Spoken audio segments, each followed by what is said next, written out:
Good morning and Jai Bharat to all my dear student. તો આપણે lecture number 5 ની શરૂઆત કરીએ. તો લેક્ચર નંબર 5 ની અંદર કી પોઈન્ટ આપણો રહેશે કુલમ્બનો નિયમ. ઇમ્પોર્ટન્ટ વસ્તુ છે. સૌપ્રથમ આપણે કુલમ્બના નિયમનું અદિશ સ્વરૂપ, ત્યાર પછી સદિશ સ્વરૂપ અને ત્યાર પછી આપણે સંપાતપણાના સિદ્ધાંતનો અભ્યાસ કરશું. હવે કુલમ્બનો નિયમ આપણને શું દર્શાવે છે? તો અત્યાર સુધી આપણે એવું જોયેલું છે કે કોઈ પણ બે ધન વિદ્યુતભારો હોય તો એમની વચ્ચે અપાકર્ષણ બળ લાગે છે. એક ધન ને એક ઋણ હોય તો એમની વચ્ચે આકર્ષણ બળ લાગે છે.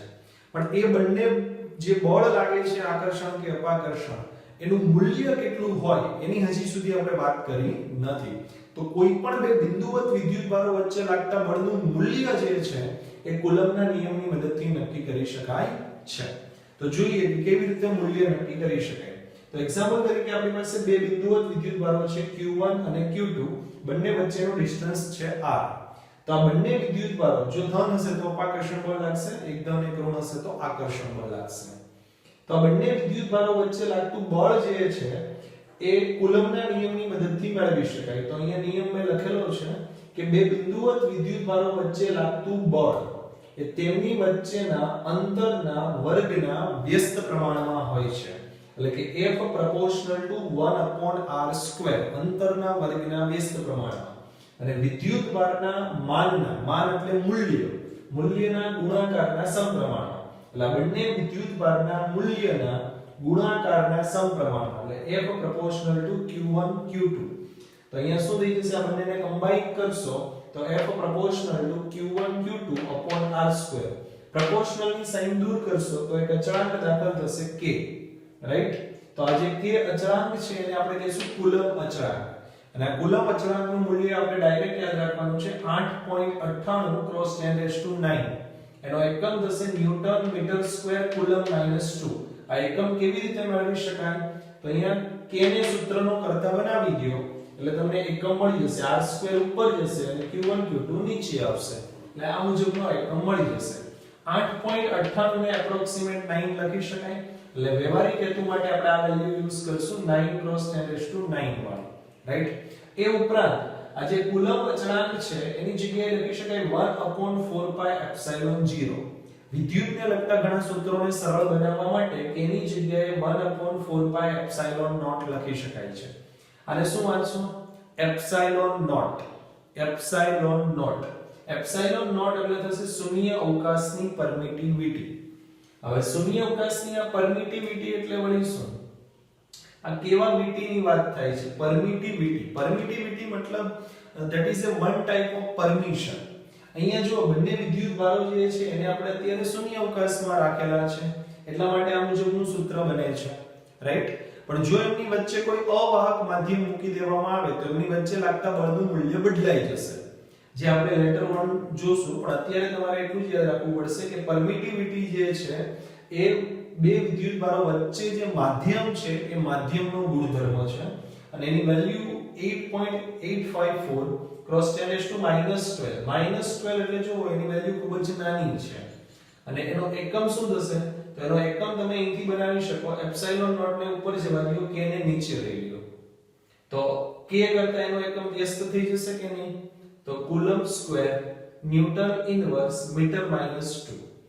k ની જગ્યાએ સૂત્ર મૂકી દો એટલે આપણે કુલમ્બનો નિયમ આવો થઈ જશે F 1/4πε0 Q1 Q2 r². તો આ રીતે કુલમ્બના નિયમનું અદિશ સ્વરૂપ. આની નીચે એક મેં નોટ બનાવેલી છે જે કદાચ તમારા ટેક્સ્ટ બુક ની અંદર હશે કે કુલમ્બે જે આ ગાણિતિક સ્વરૂપ દર્શાવેલું છે એને પ્રાયોગિક રીતે મેળવેલું અને એના માટે એને એક વળતુલ્લા નામના સાધનનો ઉપયોગ કરેલો. ત્યારે જે નિયમ મેળવ્યો એ માત્ર એને સ્થૂળ વિદ્યુતભારો, સ્થૂળ એટલે મોટા મૂલ્યના વિદ્યુતભારો માટે મેળવેલો. એને બે ગોળાઓ લીધેલા. પણ હાલની તકે સૂક્ષ્મ વિદ્યુતભારોને પણ લાગુ પાડી શકાય છે. તો આ જાણકારી તમારી ટેક્સ્ટ બુકમાં કદાચ આપેલી હશે પણ એ ખાલી તમારા નોલેજ માટે છે. એ એક્ઝામમાં કોઈ જગ્યાએ લખવાની નથી હોતી. ઓકે? ત્યાર પછી જોઈએ કુલમ્બના નિયમનું સદિશ સ્વરૂપ. સદિશ સ્વરૂપની અંદર આપણે ડિરેક્શનની વાત કરીશું. તો યામ પદ્ધતિ આપણે અહીંયા જોઈએ કે તો યામ પદ્ધતિના ઉગમ બિંદુની સાપેક્ષે આપણે બે વિદ્યુતભારો લીધેલા છે Q1 અને Q2 જેમના સ્થાન સદિશ છે R1 અને R2, રાઈટ? હવે આપણે અહીંયા બંને ધન વિદ્યુતભાર લઈએ છીએ, તો ધારો કે આ Q1 વિદ્યુતભાર પર Q2 વડે લાગતું ફોર્સ મેળવવું છે, Q1 પર Q2 વડે લાગતું બળ આપણે મેળવવું છે. તેને કેવી રીતે લખી શકાય આ ખાસ શીખવાનું રહેશે, કેવી રીતે લખી શકાય. તો અહીંયા મેં લખેલું છે F12. આનો મતલબ શું થાય? 2 વડે 1 પર લાગતું બળ. F12 એનો મતલબ શું થાય? 2 વડે 1 ઉપર લાગતું બળ, રાઈટ? તો કુલમ્બના નિયમના અદિશ સ્વરૂપ મુજબ કે Q1 Q2 આ બંને વચ્ચેનું જે આ ડિસ્ટન્સ છે, આ ડિસ્ટન્સને આપણે કહી દઈએ R12, રાઈટ? તો આટલું તો થઈ ગયું. હવે સદિશ સ્વરૂપ એટલે આપણે દિશા દર્શાવવી પડશે. બંને ધન વિદ્યુતભાર છે, તો આ Q2 વડે Q1 ઉપર આ સાઈડ ધક્કો લાગશે, તો આ બળ થશે આપણું F12. થશે કે નહીં થાય?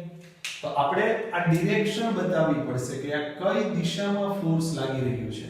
અહીંયા જો કોઈ સ્પેસિફિક ડિરેક્શન નથી, એટલે કે x અક્ષ, y અક્ષ કે z અક્ષ નથી. જો x અક્ષ હોત તો આપણે ડિરેક્શન બતાવી દે, i કેપ વેક્ટરમાં તમે શીખેલા છો. પણ અહીંયા કોઈ સ્પેસિફિક ડિરેક્શન નથી.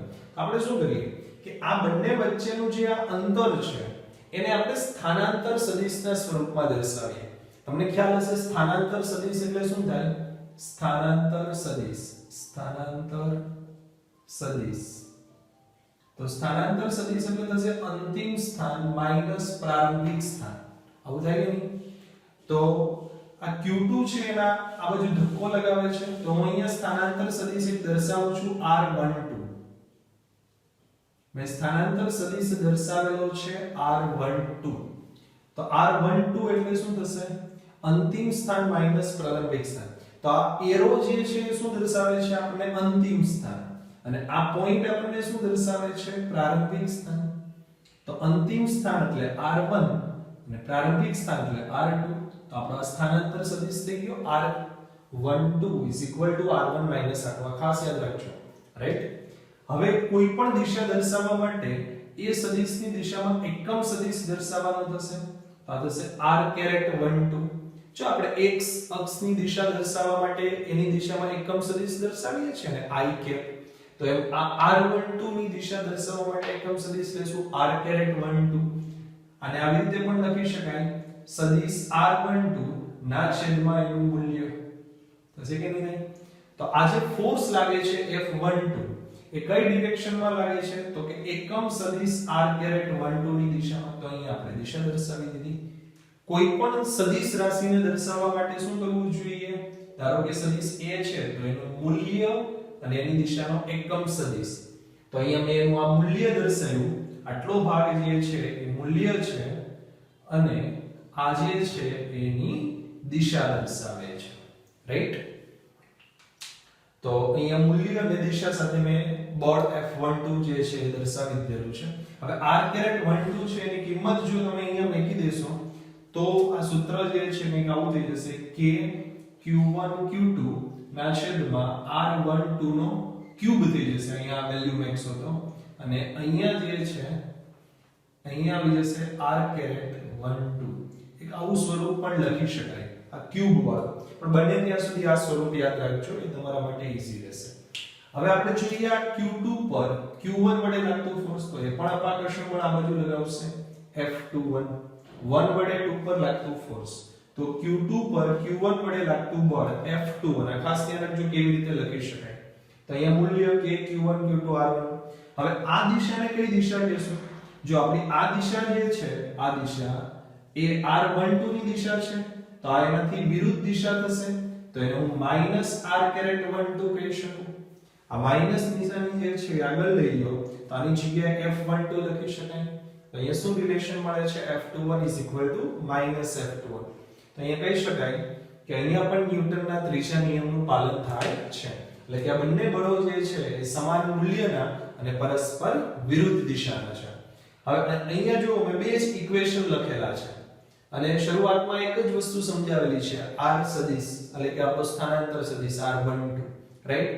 ટેક્સ્ટ બુક ની અંદર જોશો તો ઘણી વખત ખૂબ જ લાંબુ વસ્તુઓ લખેલી હોય છે, પણ એ લખવાની જરૂર નથી એટલું બધું. ખાલી તમે આ સ્થાનાંતર સદિશ સમજાવી દો, આ બે વસ્તુ સમજાવી દો અને આટલું કરી દો તો એનું સદિશ સ્વરૂપ ઇનફ છે. 2 માર્ક્સ ની અંદર તમને ક્વેશ્ચન પૂછાઈ શકે કે કુલમ્બનો નિયમ સમજાવો. તો પહેલા એનું અદિશ સ્વરૂપ સમજાવવાનું અને પછી આ એનું સદિશ સ્વરૂપ સમજાવવાનું, રાઈટ? હવે આપણે આપણા સેકન્ડ ટોપિક ઉપર આવશું, સંપાતપણાનો સિદ્ધાંત.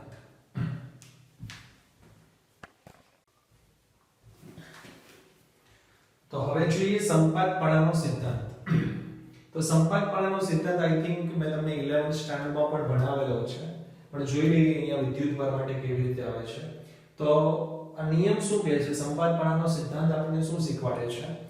જ્યારે બે કરતા વધારે વિદ્યુતભારો હાજર હોય, બે કરતા વધારે વિદ્યુતભારો હાજર હોય, ત્યારે કોઈ પણ એક વિદ્યુતભાર ઉપર લાગતું પરિણામી બળ એ દરેક વિદ્યુતભાર વડે લાગતા સ્વતંત્ર બળના સદિશ સરવાળા જેટલું હોય છે. એક્ઝામ્પલ વડે સમજીએ, ઈઝીલી સમજાઈ જશે. આપણી પાસે જે છે એ આપણે સમજવા માટે ત્રણ વિદ્યુતભારો લીધેલા છે. જો આપણે અહીં એવું કીધું છે બે કરતા વધારે, એટલે ત્રણ લઈ શકાય ને. બે વિદ્યુતભારો વચ્ચે લાગતું બળ તો કુલમ્બના નિયમની મદદથી મેળવી શકાશે, પણ બે કરતા વધારે વાત થાય છે અહીંયા. તો અહીંયા મેં ત્રણ વિદ્યુતભાર લીધેલા છે અને ઉગમ બિંદુની સાપેક્ષે એના સ્થાન સદિશ આપણે લખી દઈએ. આનો સ્થાન સદિશ આપણે લખશું R2, અહીંયા સ્થાન સદિશ R1 અને R3. ધારો કે આમાંથી કોઈ એક વિદ્યુતભાર એટલે આ Q1 વિદ્યુતભાર વડે, આ Q1 વિદ્યુતભાર પર આ બંને વડે લાગતું મારે પરિણામી બળ મેળવવું છે. તો ધારો કે ત્રણ ધન વિદ્યુતભાર છે, તો Q2 વિદ્યુતભાર જે છે એ આ દિશામાં અપાકર્ષણ બળ લગાવશે અને આપણે લખી શકશું F12, 2 વડે 1 ઉપર લાગતું બળ. એવી જ રીતે Q3 પણ અપાકર્ષણ બળ લગાવશે, તો અપાકર્ષણ બળ આ ડિરેક્શનમાં લાગશે, તો F13 એટલે 3 વડે 1 ઉપર લાગતું બળ. તો હવે આ બંને બળ જે છે એનું પરિણામી બળ કેવી રીતે મેળવી શકાય? તો કે એનો સદિશ સરવાળો કરીને, કારણ કે બંને સદિશ રાશિઓ છે જે તમને વેક્ટરની અંદર આવડતું જ હશે. આઈ થિંક આ વસ્તુ સોલ્વ કરવાનું તમને વેક્ટરમાં આવડે છે. આપણે એનું સોલ્યુશન નથી જોવાનું, આપણે એવું કહેવાનું છે કે આ બંનેનો સદિશ સરવાળો કરવાથી તમને પરિણામી બળ પ્રાપ્ત થશે. પરિણામી બળ પ્રાપ્ત થશે. બસ આટલું જ છે સંપાતપણાના સિદ્ધાંતમાં. જો વાંચો હવે, જ્યારે બે કરતા વધારે વિદ્યુતભારો હાજર હોય ત્યારે કોઈ એક વિદ્યુતભાર પર લાગતું પરિણામી બળ એ દરેક વિદ્યુતભાર વડે લાગતા સ્વતંત્ર બળના સદિશ સરવાળા જેટલું હોય છે. એટલે કે આ બંનેનો શું કરવાનો? સદિશ સરવાળો. તો પરિણામી બળ F1 શું થશે? Q1 પર લાગતું પરિણામી બળ F1 F12 F13. અત્યારે મેં 3 સુધી લીધું છે, પણ અપ ટુ n સુધી હોય તો બધાનો શું કરી દેવાનો? સદિશ સરવાળો. બસ આને જ સંપાતપણાનો સિદ્ધાંત કહે છે. આ સરવાળો કરવો એને જ સંપાતપણાનો સિદ્ધાંત કહેવાય. સંપાતપણાનો સિદ્ધાંત. હવે તો ખાલી ઇક્વેશન મેળવેલા છે. F12 હમણાં જ આપણે જોયું હતું, કે Q1 Q2 આ જે ડિસ્ટન્સ છે, આ ડિસ્ટન્સ એને આપણે નામ આપી દઈએ R12. અને જો અહીંયા તીર વડે દર્શાવીએ તો આ સ્થાનાંતર સદિશ થયો.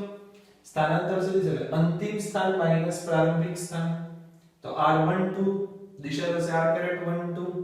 એવી જ રીતે Q3 વડે Q1 ઉપર લાગતું બળ અપ ટુ n સુધી. બધામાં જો કે Q1 જે છે કોમન આવશે, ખાલી આ વસ્તુ બદલાશે. અહીંયા Q2, અહીંયા Q3, અગેન આવશે Q4, એવી રીતે આવશે.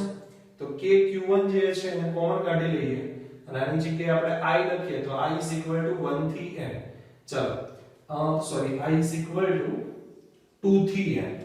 તો અહીંયા Q ની જગ્યાએ 2 મેકો તો Q2 R12 નો સ્ક્વેર R12 આવી જશે. 3 મેકો તો આ પદ આવી જશે. 4 મેકસો તો નેક્સ્ટ વન આવી જશે.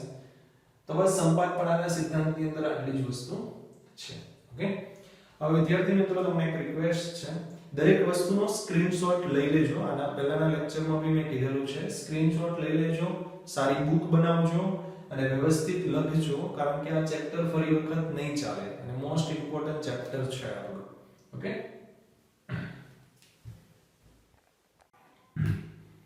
બોર્ડ ઉપર 5 ક્વેશ્ચન લખેલા છે. 5 ક્વેશ્ચન જે છે એ તમારે હોમવર્કની બુકમાં લખવાના છે અને જ્યારે સ્કૂલ રીઓપન થશે ત્યારે હોમવર્ક ચેક કરવામાં આવશે.